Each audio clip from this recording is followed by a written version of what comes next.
is that... Ma'am, Thank you. This is Thank you, perhaps- Mr. Cannon. This is perhaps the most important... Thank you, Mr. Cannon. Your lack of concern, ma'am, is Thank profoundly you. troubling. Thank you, Mr. Cannon. We call this one options mode to take back Framingham from the people's mayor.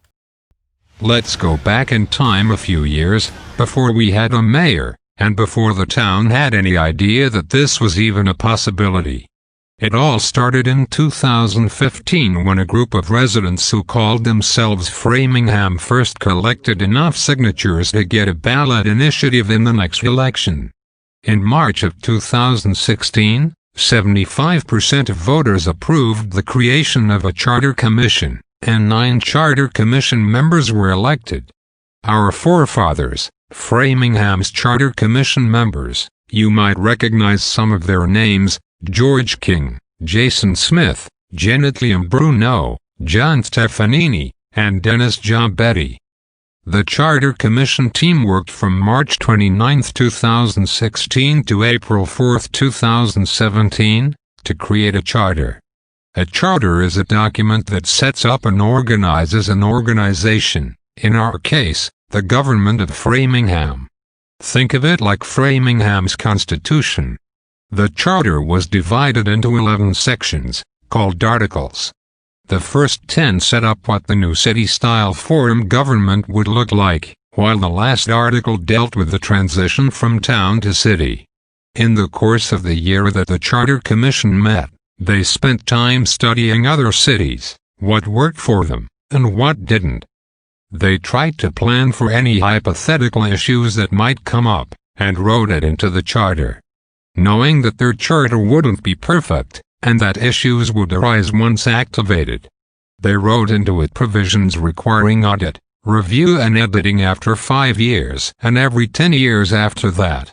In the late winter of 2017, all households were mailed a copy of the city charter to review, as the town versus city question was to be on the April 4th election ballot. A yes vote would give the charter document life, and the town would become a city on the first day of 2018.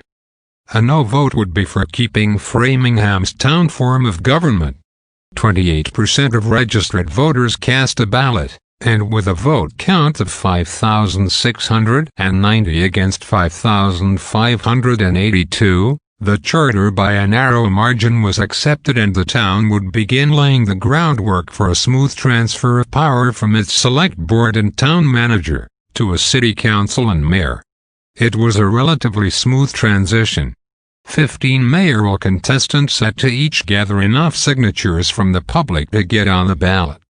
7 made the cut.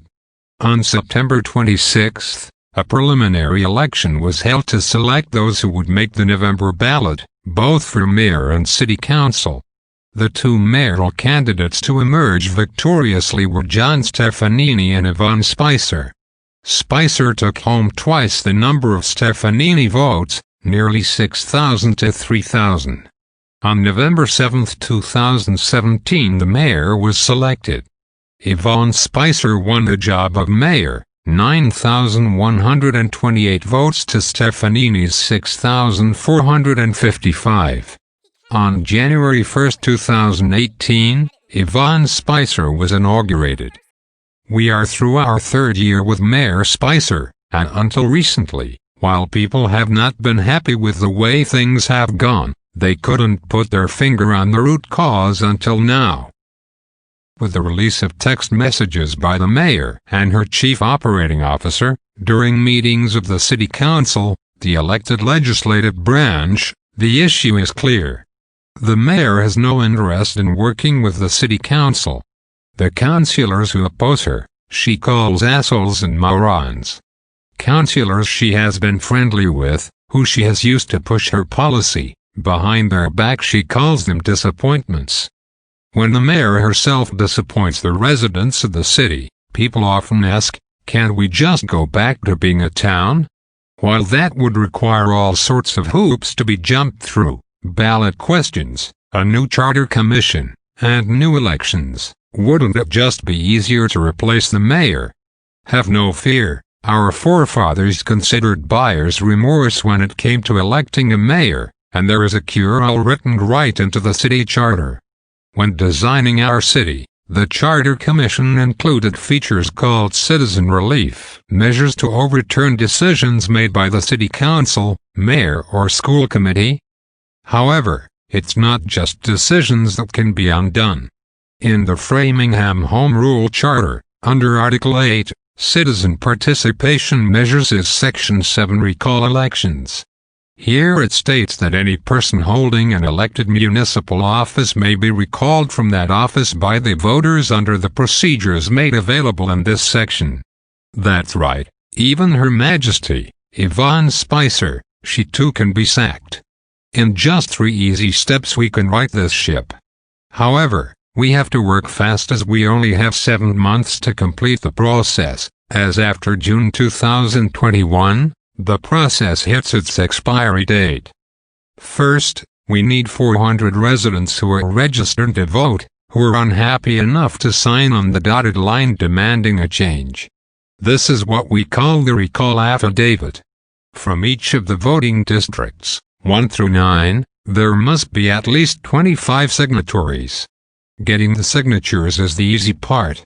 The recall affidavit must include a statement of the grounds for recall.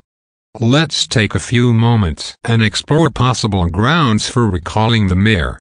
Yvonne Spicer has not left us any shortage of reasons as grounds for recall.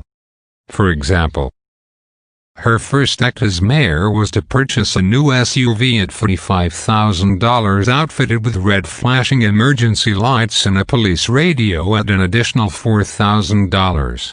Or there was her proposal to boot some of the seniors and their programs from the Callahan Seniors Center for the Board of Health to use for their offices. On a Friday afternoon, before the Senior Center director was aware of the proposed change, city employees had snuck in the back door and had started measuring and planning for the move and transition. Or there was the mayoral conference in Honolulu, where she said she would pay for the hotel and airfare of her own pocket. Only later did we learn that she used election campaign donor funds to pay for what essentially was a vacation. The rationale she gave validating her use of these funds, her vacation for her and hubby was to, quote, enhance her political profile, end quote.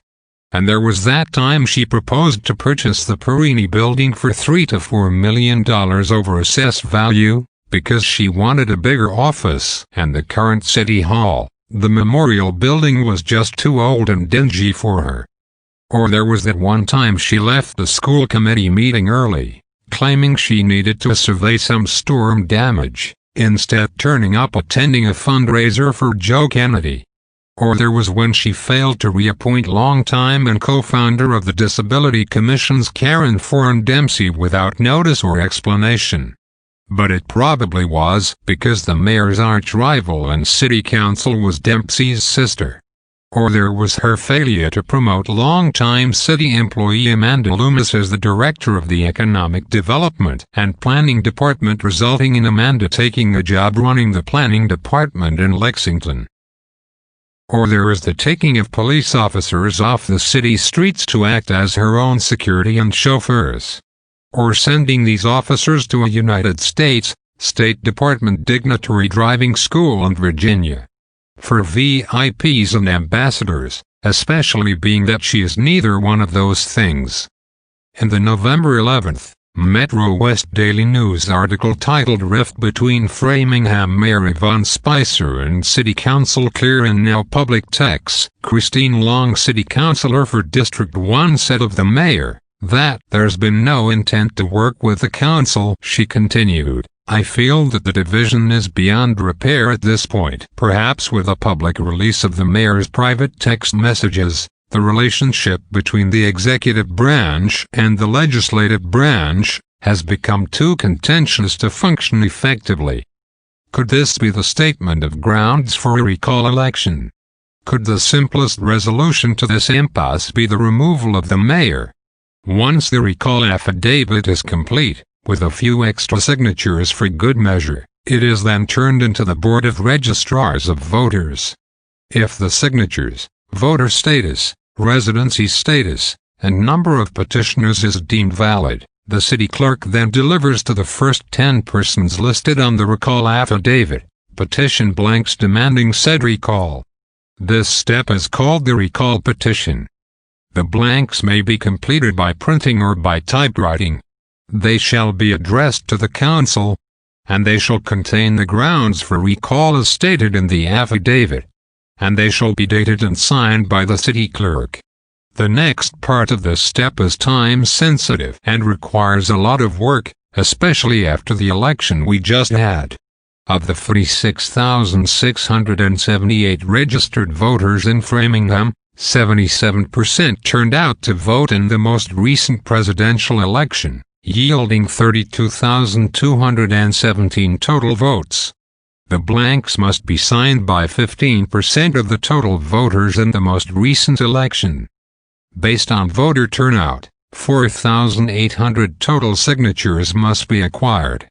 Had the most recent election not been as contentious as it was, the number of signatures required would have been fewer. Of the 4,800 signatures required, at least 1% of each district's registered voters must sign. The reality of it is that while it's a big task, it is very possible. 10 people each need to collect 480 signatures. Standing outside a supermarket, at the commuter rail station, outside of City Hall, clipboard in hand, over the course of a couple days each could get their share. The signatures must all be collected within 30 days and when complete, be returned to the Board of Registrars of Voters. The Board of Registrars of Voters shall within 10 days following the date the petition forms are filed certify the number of signatures on them. If the number meets the criteria, the certified recall petition gets sent over to City Council and then the real fun begins. This next step is called the recall election. City Council will notify the mayor that she either needs to resign within 5 days or she will face a special election.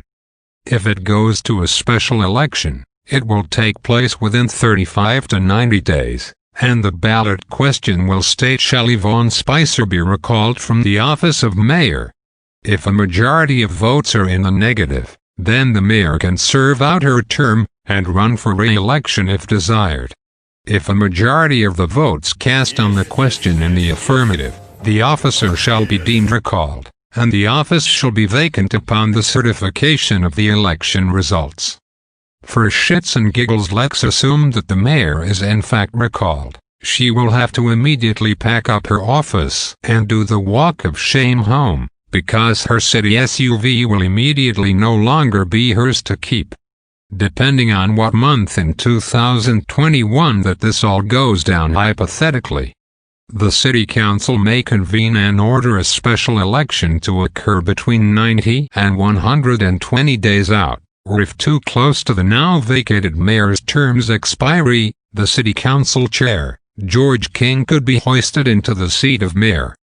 While we at Framingham Unfiltered are absolutely indifferent on whether this act should be taken up, we have created a Facebook group to ponder the concept, to explore the charter text, and if someone decides that they want to take charge, we will support their effort with our platform and reach.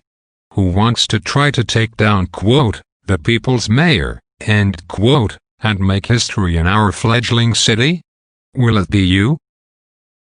I appreciate the invitation to respond to your questions tonight. In the spirit of transparency, I will post the questions and the answers and the links on our website, so for anyone in the community to have access to that. And thank you, and have a good evening. Thank you, Mayor. Any comments or clarifying comments or questions? Mayor?